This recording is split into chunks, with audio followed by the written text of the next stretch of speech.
नमस्कार, स्वागत है आपका फायदेमंद फंड्स में। मेरा नाम नीरज है और आज हम आपकी मुलाकात कराएंगे राधिका गुप्ता जी से, जो ईडलवाइस एएमसी की एमडी एंड सीईओ है। बातचीत हम करेंगे एक नए तरीके के फंड में निवेश की। वो फंड क्या होगा? Bharat bond ETF. विस्तार से इसको आपको समझाएंगे कि आपको इसमें क्यों निवेश करना चाहिए, किस तरीके के प्रोफाइल के लोगों को इसमें निवेश करना चाहिए और ये प्रोडक्ट दरअसल है क्या। लेकिन बाजार में भी बहुत कुछ हो रहा है और चूंकि राधिका मैम एक बड़ा फंड हाउस मैनेज कर रही हैं और बहुत सारी देश दुनिया की मार्केट की खबरों पर नज़र भी रखती हैं, तो थोड़ा एक बिग पिक्चर भी पहले समझते हैं राधिका जी से। राधिका जी, बहुत बहुत स्वागत है आपका फ़ायदेमंद फंड्स में। और जैसा कि हमारा एक प्रॉमिस है इस शो का कि हम हर हफ्ते एक फंड मैनेजर से अपने निवेश को दर्शकों की मुलाकात कराते हैं, तो आज आपसे उनकी बातचीत होगी। हमारे दर्शक और निवेशक ये जानना चाहते हैं कि इस वक्त जो पूरी दुनिया की हालत है, जो बाज़ारों की स्थिति है, जो इकॉनमीज़ की स्थिति है, उसमें पक्के तौर पे कुछ कह पाना बड़ा मुश्किल है। देखिए, फेडरल रिजर्व की जो मिनट्स आए हैं उसमें ही 50-50 हो गया ना, आधे इधर आधे उधर। तो बड़ा कन्फ्यूज़न हो जाता है कि रेट ऑफ इंटरेस्ट की ट्रेजेक्ट्री किधर जा रही है, इन्फ्लेशन पे क्या व्यू बन रहा है। और हम चाहे अनचाहे भारत भी उसमें शामिल रहता है, क्योंकि हम लोग ग्लोबल विलेज में हैं, तो हमारी लोगों से लेन देन व्यापार होता है, तो हम पे असर पड़ता है उसका। तो इस वक्त की जो तस्वीर है उस पर आपका क्या व्यू बन रहा है? देखिए, तो यहाँ आपने बहुत सारी बातों का जिक्र किया, मार्केट का जिक्र किया, इन्फ्लेशन का, इंटरेस्ट रेट्स का। मैं पहले एक हाई लेवल पे बात करना चाहूंगी और ये कहूंगी कि जहां तक आप बाजार का देखें, तो ये जो साल रहा है, ये एक बहुत अनसर्टेनिटी का साल रहेगा। और मेरे हिसाब से ग्लोबली ये जो अनसर्टेनिटी का माहौल है, ये चलता रहेगा। जैसे कि आपने कहा, फेडरल रिजर्व का द फैक्ट कि हाइक हो रही है, इसकी अनसर्टेनिटी शायद चली गई है, लेकिन कितनी होंगी, कब खत्म होंगी, अभी भी थोड़ी सी ये वो है। इन्फ्लेशन बाहर देशों में हिस्टोरिक लेवल्स पे है, तो ये भी एक बहुत गौर फरमाने वाली बात है। और एक जियोपॉलिटिकल वॉलेटिलिटी भी अभी है। यूक्रेन का भी मामला अभी पूरा ठंडा नहीं हुआ है। तो आई थिंक हमारे स्टॉक मार्केट को, हमारे बाजार को इससे इंसुलेटेड रहना शॉर्ट टर्म में मुश्किल रहेगा, क्योंकि जैसे कि आपने जिक्र किया, इंडिया फाइनली एक ग्लोबल इकोनॉमी का हिस्सा है। तो आई थिंक शॉर्ट टर्म में निवेशकों को वॉलेटिलिटी एक्सपेक्ट करनी चाहिए। और ये थोड़ा सा अलग है पिछले साल से, जो कि मैं कहूंगी एक स्ट्रेट बुल मार्केट का साल रहा है। अब मीडियम टर्म की बात करते हैं। मीडियम टर्म का मेरा मानना है 2-3 साल। हमें लगता है कि अगर आप डोमेस्टिक इकोनॉमी देखें, भारतीय इकोनॉमी देखें, तो वो कोविड के बाद एक अच्छी रिकवरी की ट्रेजेक्टरी पे आ रही है। चाहे आप कंजम्पशन के नंबर्स देखें, चाहे आप बैंकिंग और क्रेडिट के नंबर्स देखें, चाहे आप मैन्युफैक्चरिंग देखें, जो कि मुझे लगता है इस डेकेड में एक बहुत पुश रहेगा। तो जो डोमेस्टिकली ड्रिवन सेक्टर्स हैं, उनके रिजल्ट्स अच्छे आ रहे हैं। India is coming of a period of low earnings growth. तो हमें लगता है अगर आप 2-3 साल इंडिया को देखें, तो शायद इकोनॉमी इज गोइंग मजबूत रहेगी और ये मार्केट में फाइनली रिफ्लेक्ट करेगा। इसलिए शायद इतनी चर्चा भी हो रही है कि इंडिया एक आउट परफॉर्मर रहा है ग्लोबल इकोनॉमी में। तो ये मेरा एक ब्रॉड व्यू है मार्केट पे इस साल और अगले 2-3 साल का। ओके, तो दो हिस्सों में इसको और तोड़ते हैं। एक मार्केट वाला हिस्सा और दूसरा जो इन्फ्लेशन और रेट वाला है। मार्केट में इस वक्त हम लोग जहाँ पे खड़े हैं उसमें अब फॉरेन फंड्स भी बुलिश होते हुए दिख रहे हैं, उनकी भी बाइंग के फिगर्स आते हैं। डोमेस्टिक तो लगातार बाई कर ही रहे हैं, लेकिन बाजार कहीं जाके ऊपर थोड़ा सा अटकता है, या लोगों के मन में होता है कि काफ़ी तेज़ी आ चुकी है, अभी बहुत सारी चीज़ें क्लियर होना बाकी है। क्वार्टरली रिजल्ट सीजन गया, इसमें बहुत सारे क्वेश्चन मार्क थे। तो यहाँ से अगर आप 6 महीने, 1 साल, 2 साल का व्यू अगर कोई बनाए, तो क्या उसको ये मान के चलना चाहिए कि थोड़ी बहुत छोटी मोटी ऊपर नीचे के अलावा कोई मेजर गिरावट या मेजर प्रॉब्लम नहीं दिख रही मार्केट के लिहाज से? देखिए, ये तो हमेशा मार्केट में कहना मुश्किल है, क्योंकि किसी को पता नहीं था कि कोविड-19 एक दिन आगे बढ़ेगा। I think market is about unknown unknowns. लेकिन आई थिंक अगर हम हिंदुस्तान की बात करें, तो जो कोर डोमेस्टिक इकोनॉमी है, उसके हाल अच्छे हैं। अब कोई एक्सटर्नल शॉक आ सकता है, वो हमेशा आ सकता है, उसे कभी रूल आउट नहीं कर सकते। तो ये मैं कहूंगी। बट क्या आप किसी शॉक को रूल आउट कर सकते हैं? नहीं। जहां तक फॉरेन निवेशकों की बात है, आई थिंक फॉरेन निवेशक आते हैं, एफआईआईज आते हैं, एफआईआईज जाते हैं। दो बातें, एक तो I think from an FII point of view चीन में जो हुआ है उसके बाद लोग हिंदुस्तान की तरफ ज्यादा देख रहे हैं, ग्लोबल निवेशक एलोकेशन के तौर पे, क्योंकि सबसे बड़े इमर्जिंग मार्केट्स तो हिंदुस्तान और चीन है। और जो चीन में थोड़ी सी वॉलेटिलिटी रही है, पॉलिटिकल वॉलेटिलिटी, उसके बाद लोग शायद थोड़ा हिंदुस्तान पे ज्यादा गौर कर रहे हैं। दूसरी बात, हमारा जो डोमेस्टिक इन्वेस्टर बेस है वो काफी स्ट्रांग हो गया है। तो अगर आप 2008 में देखें तो मार्केट काफी गिरा था जब एफआईआईज ने बहुत पैसा निकाला था। उतना ही पैसा उन्होंने इस पीरियड में भी निकाला है, लेकिन उस टाइम मार्केट 50% गिरा था, इस टाइम 10-15-20% गिरा है। और ये इसलिए क्योंकि हमारा एक डोमेस्टिक इन्वेस्टर बेस, जो हमारा आम रिटेल इन्वेस्टर है, वो इक्विटी में निवेश करता है। 13,000 करोड़ की हम लोगों की एसआईपी बुक है म्यूचुअल फंड इंडस्ट्री की। तो आई थिंक हमारा बाजार थोड़ा रोबस्ट भी हो गया है। आप कम से कम मेरे ख्याल से 4 लाख करोड़ तो एकदम पक्के तौर पे आते ही हैं। अगर उसमें इंश्योरेंस, म्यूचुअल फंड, पीपीएफ ये सारा जोड़ लें तो 3-4 लाख करोड़ का साल का तो ये आराम से आ रहा है, और एफआई आएंगे तो और बुलिशनेस बनेगी। जो दूसरा हिस्सा है मैम, वो थोड़ा सा मुझे आप एक्सप्लेन करिए। जैसे ग्लोबली लोग कहते हैं कि हिस्ट्री अपने आप को रिपीट करती है, आजकल इस तरह की बड़ी ज्ञानवर्धक चर्चाएं चलती रहती हैं। तो 1955 से 85 तक जो है रेट बढ़ने का एक सिलसिला था ग्लोबली, खासतौर पे यूएस में वॉलकर साहब आए, वो इन्फ्लेशन किल कर दूंगा, ये कर दूंगा। लेकिन 85 से 2020 तक अगर आप मोटे तौर पे देखें तो ब्याज दरें नीचे नीचे नीचे गई और क्लोज टू 0% तक भी हुई। अब वो साइकिल फिर से ऊपर गया है। तो कुछ लोग कह रहे हैं कि स्ट्रक्चरल इन्फ्लेशन है, इतनी जल्दी नहीं जाएगा, इसलिए ये सिलसिला थोड़ा ऊपर चलेगा। तो हम लोग क्या इसके लिए मेंटली हमारी इकोनॉमी तैयार है कि हम अगले कुछ सालों तक high inflation, high interest rate के जोन में रहेंगे? देखिए, जहां तक आई थिंक मैं यूएस और इंडिया को थोड़ा अलग अलग रखूंगी। ट्रेजेक्ट्री सेम है, डायरेक्शन सेम है। इंटरेस्ट रेट जैसे आपने कहा हिस्टोरिकली एक साइकिल में मूव करते हैं। अब किस कंट्री में वो 5 से 9 का रेंज होता है, किस कंट्री में वो 0 से 5 का रेंज होता है। तो इंटरेस्ट रेट ऊपर नीचे जाते हैं। एंड अगर आपका फेड, जब कोविड हुआ तो लोगों ने अपनी डोमेस्टिक इकोनॉमीज को स्पर करने के लिए ऑफ कोर्स रेट्स बहुत कम करे। इंडिया में भी रेट्स 5-5.5% हो गए, यूएस में 0 हो गए। एक टाइम ऐसा था जब 70% दुनिया के एसेट्स 0% इंटरेस्ट रेट पे थे, और वो तो हम सस्टेनेबल नहीं है, क्योंकि उससे इन्फ्लेशन आती है जो कि आएगी, और उसे कंट्रोल करने के लिए फिर इंटरेस्ट रेट बढ़ाए जाते हैं। तो ये जो हो रहा है ये तो एक एक्सपेक्टेड लाइंस पे हो रहा है। अब जहां तक मैं यूएस की बात करूंगी, मुझे लगता है वहां inflation is at historical levels. उन्होंने शायद ये इन्फ्लेशन पिछली बार 70s या ऐसे दौरान देखी है। तो इसको कंट्रोल करना यूरोप में, ये इसको मैनेज करना एक this is difficult. I think जहां तक इंडिया की बात है, इन्फ्लेशन उस लेवल्स तक नहीं पहुंची है, और हमने इस लेवल के इन्फ्लेशन देखे हैं पास में। तो जहां तक इंडिया का सवाल है, आई थिंक इंटरेस्ट रेट्स की जो हाइक है वो ज्यादातर खत्म हो गई है। 30-40-50 बेसिस पॉइंट्स अगर और होगी तो होगी, but I think at least we are coming closer to the top end. But ये जल्दी गिरेंगे ये मैं नहीं कह सकती। तो ये रहेंगे एलिवेटेड लेवल्स पे, और हमें थोड़ी सी इसकी आदत डालनी पड़ेगी। वैसे भी प्री कोविड लेवल के ऊपर ही हम लोग चले गए हैं रिपो के संदर्भ में, और आप कह रहे हैं कि ये सस्टेन करेंगे और ये आदत डालनी चाहिए, कुछ समय तक ये एलिवेटेड लेवल पर रहेंगे। हालांकि इन्फ्लेशन आपकी बात सही है कि 6-7% तक तो इंडिया जैसी ग्रोइंग इकोनॉमी में टॉलरेबल है। अब चूंकि प्रॉब्लम विदेश से आ रही है, इंपोर्ट कर रहे हैं हम लोग प्रॉब्लम, तो उसकी वजह से मुश्किल आ रही है।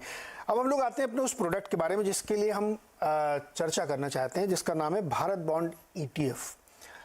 जितना मुझे नाम से समझ में आ रहा है कि एक फंड होगा जो आप लोग मैनेज करेंगे और वो बॉन्ड में निवेश करेगा। अब हमें हमारे दर्शकों को समझाइए कि ये किस तरीके का फंड होगा, किस तरीके के बॉन्ड में निवेश करेगा। तो I think Bharat bond ETF हमारे एट एडलवाइज म्यूचुअल फंड और मेरे दिल के बहुत करीब है। ये एक government of India sponsored initiative है जो लॉन्च हुआ था 2019 में, और जिसकी जेनेसिस हुई थी अरुण जेटली साहब ने अनाउंस किया था लेट FM ने बजट में। और एक विजन था सरकार का, फाइनेंस मिनिस्ट्री का, कि एक ऐसा सरल बॉन्ड प्रोडक्ट लाएं जहां आम निवेशक 1,000 रुपए की कीमत में निवेश कर सकता है। अच्छे जो हमारे Maharatna, Navratna, AAA PSU companies हैं उनके बॉन्ड सरल तरीके से खरीद सकता है, उनको होल्ड कर सकता है और एक बहुत टैक्स एफिशिएंट तरीके से रिटर्न कमा सकता है। तो भारत बॉन्ड ईटीएफ आया था 2019 में और तब से अब तक ये बड़ा होके 50,000 करोड़ का प्रोग्राम बन गया है। मैं कहती हूँ ये एक ब्लॉकबस्टर है जिसके सीक्वल आते जाते हैं, तो ये चौथा सीक्वल है। This is Bharat bond 4। अब भारत बॉन्ड 4 सरल भाषा में क्या है? भारत बॉन्ड एक बॉन्ड ईटीएफ है। इसका मतलब एक बॉन्ड म्यूचुअल फंड जैसा है जो कि एक्सचेंज पे भी ट्रेड कर सकता है। आप इसे शेयर की तरह एक्सचेंज पे खरीद और बेच सकते हैं।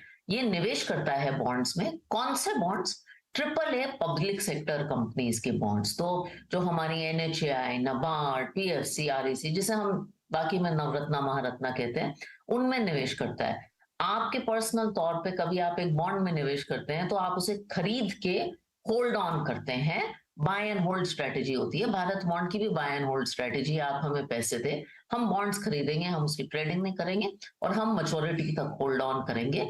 तो ये भारत बॉन्ड का वो है। सबसे हाई क्वालिटी बॉन्ड्स में निवेश करता है और बॉन्ड खरीद के उन्हें होल्ड करता है। अलग अलग टेन्योर्स के भारत बॉन्ड हैं निवेशकों की नीड्स के हिसाब से। पहले हमने 2023 और 2030 लॉन्च किया, फिर 25 किया और 31 किया। इस बार हम लॉन्च कर रहे हैं 2033 का भारत बॉन्ड ईटीएफ 10 साल के निवेशकों के लिए। और इसमें आप निवेश कर सकते हैं सिर्फ 1,000 रुपए की शुरुआत से। जी, तो इसकी 3 चीज़ें हैं जो आप लोगों के सामने अभी एक्सप्लेन की मैम ने। एक सेफ्टी है और कोई लॉक इन नहीं है, ईटीएफ है, इसलिए आप अभी कभी भी इसको बेच खरीद सकते हैं और ये टैक्स भी इस पे सबसे कम है। 2 चीज़ें मैम आप एक्सप्लेन करिए, एक्सपेंस क्या है इसका और टैक्सेशन क्या है? जी, तो Bharat bond ETF has the honour of being the world's cheapest debt fund product. बहुत लोग ये जानते नहीं हैं। इस पे मैनेजमेंट फी वर्चुअली कुछ नहीं है। तो I tell you as an AMC CEO, हम इस पे ज्यादा कुछ कमाते नहीं है। आप 1 रुपए की मैनेजमेंट फी देते हैं 2 लाख के निवेश पे। इतना कम इसकी मैनेजमेंट फी है। तो ये आई थिंक मैं कहूंगी नेशन बिल्डिंग और बॉन्ड मार्केट डीपनिंग एक्सरसाइज है जो हम बड़े गर्व से करते हैं। दूसरा इसका टैक्सेशन। जब आप एक एफडी में निवेश करते हैं तो आप मार्जिनल रेट ऑफ टैक्सेशन देते हैं जो कि बहुत लोगों के लिए 30 से 35% है। जब आप भारत बॉन्ड ईटीएफ में निवेश करते हैं तो आपको इंडेक्सेशन का बेनिफिट है। तो अभी हमने इन्फ्लेशन का जिक्र किया। अगर इन्फ्लेशन 5% है, आपको भारत बॉन्ड ईटीएफ पे से 7.5% मिलता है। तो आप सिर्फ 2.5% पे वो 20% टैक्सेशन देते हैं, जो कि अभी 50 पैसा ही। तो इसका टैक्स रेट फाइनली जाके 7 से 10% हो जाता है। तो ये एक एफडी से बहुत ज्यादा टैक्स एफिशिएंट है। अगर आप जाके मैथ करेंगे, गणित करेंगे इसकी, तो आपको एफडी से 2% बेटर मिलेगा, रिस्क के बिना और लिक्विडिटी के साथ। तो ये चूंकि 2 दिसंबर को ये खुलेगा और 8 दिसंबर तक खुला रहेगा, तो आप इसमें निवेश कर सकते हैं। तो अभी ये मतलब आपके लिए भी शायद बताना मुश्किल होगा इस पर क्या रेट ऑफ इंटरेस्ट होगा, लेकिन अंदाजे से मतलब कहाँ बैठेगी, चूंकि रेट ऑफ इंटरेस्ट की ट्रेजेक्टरी हम देख ही रहे हैं। तो एक्चुअली भारत बॉन्ड 4 तो उस टाइम पे आ रहा है जब रेट्स ऑफ इंटरेस्ट काफी हाई हैं। तो निवेशकों के लिए भी एक अच्छे रेट पे लॉक इन करने का मौका मिलेगा। मेरे हिसाब से इसका यील्ड बैठेगा 7.5 और 8% के बीच में। अभी जब मैं आंकड़े देख रही हूँ, नंबर देख रही हूँ, तो 7.65 7.7 दिख रहा है। लेकिन ऑब्वियसली क्लोजर टू लॉन्च हम देखेंगे। लेकिन ये आप अंदाजा लेके चल सकते हैं प्री टैक्स। अच्छा, वो एक पॉलिसी भी है हमारी 7 तारीख को, उससे भी थोड़ा अंदाजा लगेगा कि रेट ऑफ इंटरेस्ट की दिशा में आएंगे। तो मोटे तौर पे 7.5 से 8 के बीच में कहीं पे हो सकता है और इस पे इंडेक्सेशन का आपको फायदा मिलेगा। और आपको अगर इसमें फुल मैच्योरिटी रखेंगे तो सबसे ज्यादा फायदा है। जी, इसमें ना ये शॉर्ट टर्म नहीं है, तो इसको लिक्विड फंड की तरह ना यूज करें। क्योंकि बीच में अगर आप टारगेट मैच्योरिटी ईटीएफ या बॉन्ड में तब पैसे कमाते हैं, वो जो मैंने रेट बताया, जब आप मैच्योरिटी तक होल्ड करते हैं, जो कि 2033 है। अगर आप बीच में ऐसे निकालेंगे तो मैं आपको वो अश्योरेंस नहीं दे पाऊंगी। बीच में इंटरेस्ट रेट ऊपर नीचे जाते रहते हैं, जैसे कि हमने देखा, तो मार्क टू मार्केट होगा, एनएवी फ्लक्चुएट करेगा। तो ये शॉर्ट टर्म निवेशकों के लिए नहीं। तो अच्छा, इसमें थोड़ा सा रिस्क की बात कर लें। जैसे आपने कहा कि बहुत शॉर्ट टर्म के लिए अगर आप करेंगे तो प्राइस नीचे जाएगा, वो M2M आएगा, तो वो आपको नहीं होगा। एक तो ये रिस्क हो गया, और इसमें क्या रिस्क हो सकते हैं? यही एक रिस्क है। देखिए, बॉन्ड इन्वेस्टिंग में दो तरह के रिस्क होते हैं। एक तो क्रेडिट रिस्क होता है कि आप बुरे कंपनीज को लोन्स दें। यहाँ तो आप वेस्टर्न क्लास कंपनीज को लोन्स दे रहे हैं, तो क्रेडिट रिस्क इसमें है नहीं। दूसरा हम कहते हैं इंटरेस्ट रेट रिस्क होता है।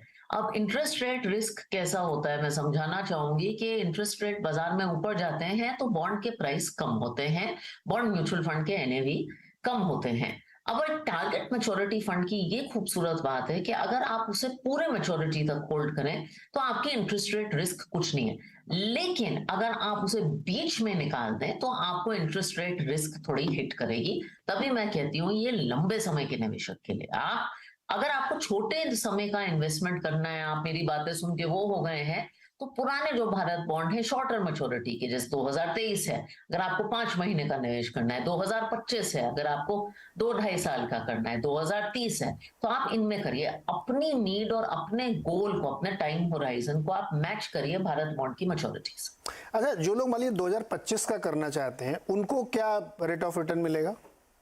ये थोड़ा आप द बेस्ट वे टू, ये 7% प्लस ही होगा। आप the best way to find this out, और ये एक बहुत अच्छी वेबसाइट है edelweissemf.com पे अगर आप जाएंगे तो सारे भारत बॉन्ड ईटीएफ्स का आप कर्व देखेंगे और वो रोज अपडेट होता है। तो हर बॉन्ड का क्या रेट ऑफ इंटरेस्ट उस प्रेवलेंट दिन पे है, आप प्लीज जाके देखिए। edelweissmutualfund.com पे एक डेट पैसिव का पेज है, वहां ये सब मिलता है और ये बहुत यूजफुल इंफॉर्मेशन है।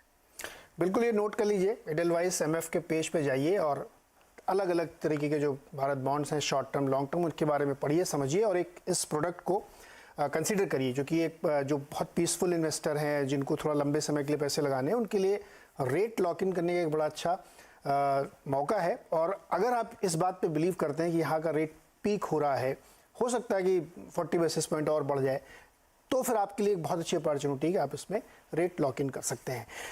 यहाँ पे एक छोटा सा ब्रेक लेते हैं और ब्रेक से वापस आएंगे ना तो एक और बहुत इंटरेस्टिंग ब्रॉडर पिक्चर की बात करेंगे। उसका नाम है target maturity fund. Bharat bond ETF उसका एक हिस्सा है, लेकिन ये एक बहुत बड़ा प्रोडक्ट है, बहुत बड़ा एक क्लास है कह सकते हैं आप। उसमें और क्या क्या प्रोडक्ट हो सकते हैं जिस पे आप निवेश कर सकते हैं, इसकी बातचीत करेंगे ब्रेक। और फिर से स्वागत है आपका फायदेमंद फंड्स में, और आज हम बातचीत कर रहे हैं भारत बॉन्ड ईटीएफ के बारे में, जो एक मैच्योरिटी टारगेट मैच्योरिटी इंस्ट्रूमेंट है जहां पे आप एक अच्छा रिटर्न कमा सकते हैं एक सर्टेन ड्यूरेशन में। लेकिन इसमें और बहुत सारे प्रोडक्ट हैं जिनको हम लोग टारगेट मैच्योरिटी फंड के तौर पे जानते हैं। इस बारे में जानकारी करते हैं राधिका जी से कि और क्या क्या इंस्ट्रूमेंट इसमें हो सकते हैं। मैम, ये तो हुई भारत ईटीएफ की, भारत बॉन्ड ईटीएफ की। अब एक चीज़ और जो बड़ी दिलचस्पी, आपने बीच में उसमें एक लाइन यूज़ भी की, तो हम उसी पे आना चाहते हैं। टारगेट मैच्योरिटी फंड की बड़ी चर्चा होती है, ये क्या होती है, हमारे दर्शकों को समझाइए। तो भारत बॉन्ड एक टारगेट मैच्योरिटी फंड है, लेकिन टारगेट मैच्योरिटी फंड एक बड़ी क्लास है। टारगेट मैच्योरिटी फंड का मतलब ये है कि आप एक ऐसा फंड ले रहे हैं, पैसिव फंड है जिसकी एक इंडेक्स होती है, और कुछ टारगेट मैच्योरिटी फंड निवेश करते हैं, जैसे भारत बॉन्ड करता है AAA PSU में, कुछ सीधा GSEC में करते हैं, कुछ स्टेट डेवलपमेंट लोन्स में करते हैं। लेकिन टारगेट मैच्योरिटी का मतलब है कि उसकी एक मैच्योरिटी होती है, एक डेट होती है, 2025, 27, 28, 29, 30, 31, जो भी है, 33, एक्सेट्रा एक्सेट्रा। और फंड मैनेजर जब आप पैसे देते हैं, बॉन्ड खरीदता है और फिर उन्हें होल्ड करता है। नॉर्मल एक्टिव जो डेट फंड है उसमें वो बॉन्ड कॉन्स्टेंटली ट्रेड करता है, उसका कुछ व्यू होता है। यहाँ फंड मैनेजर कोई व्यू नहीं लेता इंटरेस्ट रेट्स में, एक पैसिव फंड है, बॉन्ड खरीद के उन्हें होल्ड करता है।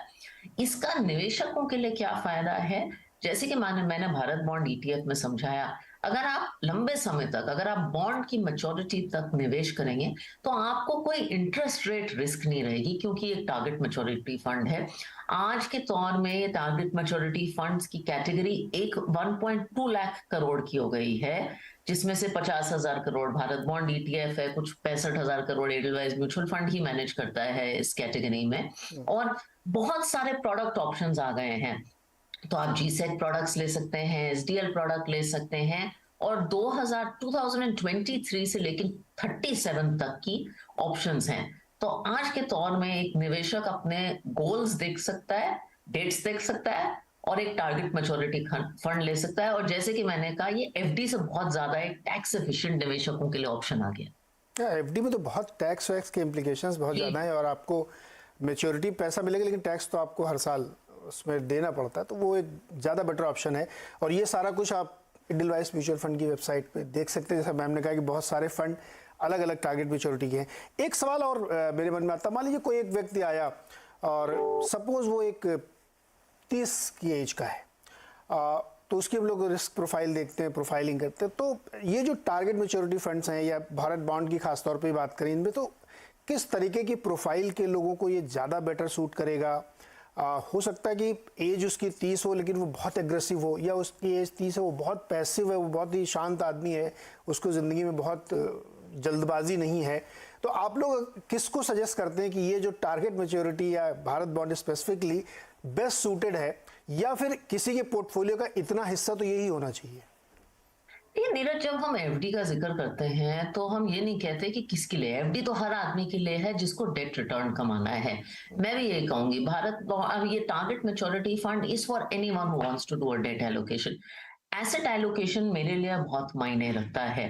अब किसी का एसेट एलो, और वो उम्र से रिलेटेड नहीं है।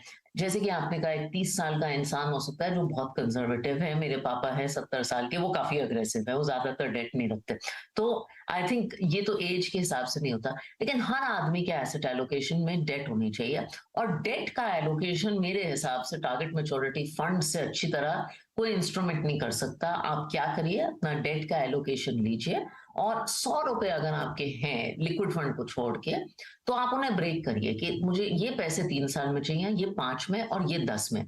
ब्रेक कर दीजिए और उतना ही उतना अलग अलग मैच्योरिटीज में डाल दीजिए।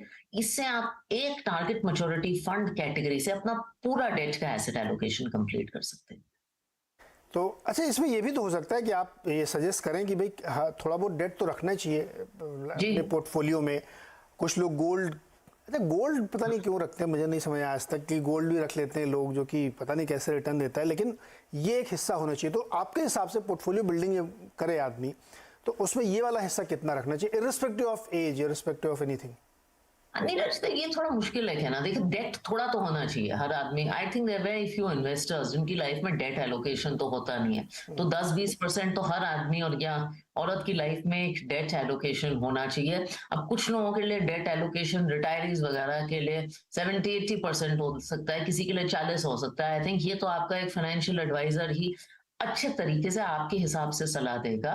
लेकिन मैं कहूंगी 2 बातें, हर आदमी के पोर्टफोलियो में डेट होना चाहिए, और अगर आपका डेट एलोकेशन है तो इससे ज्यादा टैक्स और कॉस्ट एफिशिएंट और सरल इंस्ट्रूमेंट नहीं है वो डेट एलोकेशन पूरा करने का। बिल्कुल सही मैम, सबसे ज़्यादा तो यही होता है कि टैक्स खा जाता है हम लोगों की, जितनी कमाई आप करते हैं उसमें मैक्सिमम टैक्स ले जाता है। तो ऐसा इंस्ट्रूमेंट जो बहुत टैक्स एफिशिएंट हो, जहाँ पे आपको कम से कम टैक्स देना पड़े आपकी जो रिटर्न्स आ रहे हैं उसमें, तो वो ये हो सकते हैं जो एक सर्टेन मैच्योरिटी के लिए हैं, डेट फंड्स हैं या जो टारगेट मैच्योरिटी फंड है स्पेशली। तो हमने कोशिश की मैम आपसे वो सारे सवाल पूछने की जो हमारे दर्शक सोचते हैं मन में कि अच्छा ये वाला पूछो, ये वाला पूछो। ये एक लास्ट क्वेश्चन और जो कुछ हमारे ट्रेडर दोस्त लोग सोच रहे होंगे कि अगर हम भारत बॉन्ड ETF खरीदें तो क्या इसको मैं मार्जिन कोलेटरल के तौर पे यूज कर सकता हूँ? Yes, short answer is yes, you can place it as margin with the exchanges. तो बताइए अब इससे ज़्यादा और क्या चाहिए कि आप उसको भारत बॉन्ड को लीजिए, और अगर आप FNO में, फ्यूचर्स में, ऑप्शंस में ट्रेड करते हैं तो आप इसको मार्जिन मनी के तौर पे भी यूज़ कर सकते हैं, क्योंकि ये सॉवरेन गारंटेड फंड है। मैम बहुत बहुत शुक्रिया हमारे साथ जुड़ने के लिए और बहुत ही बेहतरीन तरीके से इसको एक्सप्लेन करने के लिए। याद दिला दूँ 2 से 8 दिसंबर के बीच में ये बॉन्ड खुलेगा, भारत बॉन्ड ETF, और इसमें आपके पास निवेश का मौका है। 1000 रुपये से लेकर के जो भी अमाउंट आप करना चाहते हैं, रेट ऑफ रिटर्न उसी समय पता चलेगा कि क्या होगा, लेकिन एक डेफिनेटली डिसेंट होगा, क्योंकि राइजिंग इंटरेस्ट रेट के हम लोग सिनेरियो में हैं, तो एक बेहतर प्रोडक्ट आपके लिए हो सकता है। बहुत बहुत शुक्रिया मैम हमारे साथ जुड़ने के लिए, जानकारी देने के लिए। अगले हफ्ते फिर किसी एक नए फंड मैनेजर से आपकी मुलाकात कराएंगे, एक और नए फंड पे बातचीत करेंगे।